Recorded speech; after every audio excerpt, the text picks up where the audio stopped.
Hey, this is Al Bane from Al Bane for Leather, and I want to talk to you about top stitching the edge of a garment. Okay, so what we have here is this is the lining material, and then this is the facing going out to the edge of the shell. Okay, so basically I want to top stitch all the way down here, but see how the lining, the facing between the shell and the facing interface is kind of irregular. Okay, and especially it gets worse over here when there's a seam interacting with it or the corner. Okay, so just for fundamental startups, okay, what we're going to do is we need to get this edge all uniform. Okay, I've got a 3/8 of an inch seam allowance inside there, so if you look through the edge you can see that the thread is right there. So that's kind of going to set the standard for where the edge is. So what I do is I basically pinned it down with the presser foot and the needle buried, and I'm going to start over here, and I'm holding my thumb under here and going to use my index finger and my little crafty awl.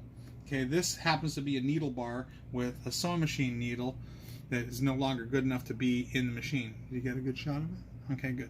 So what I'm going to do is I'm going to slide the needle between the thread and the leather and pull the leather all the way out to the edge.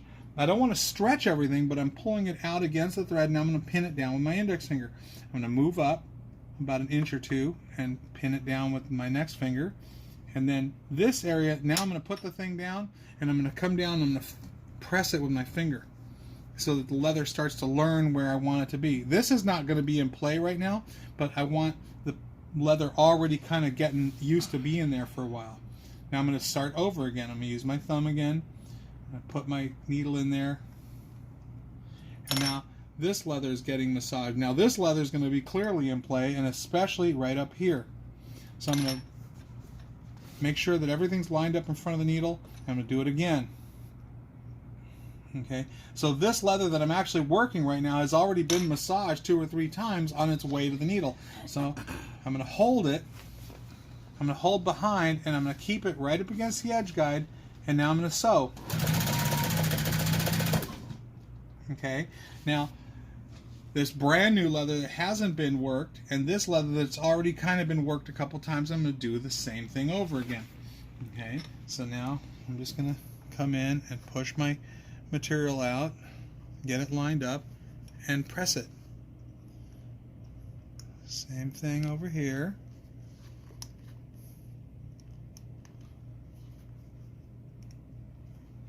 And now all of it's been worked again. I'm going to do the next 3 inches.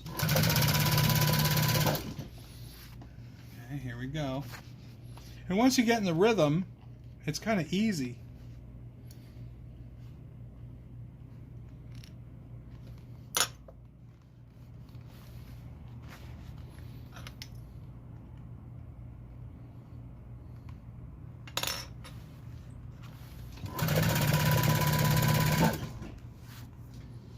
Okay, it gets more complicated when you have a seam crossing.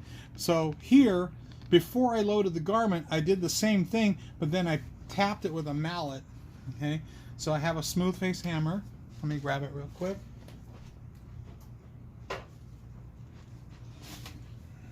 Okay, and I'll do the same thing. I'll pre-stretch it with my needle bar.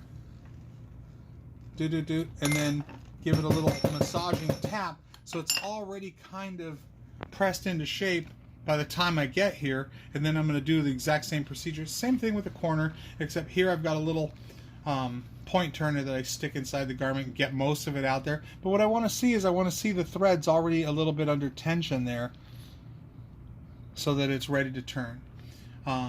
Anyway, I hope this helps in the future. This is your buddy, Al Bane for Leather, signing off. Have a good day. Bye-bye.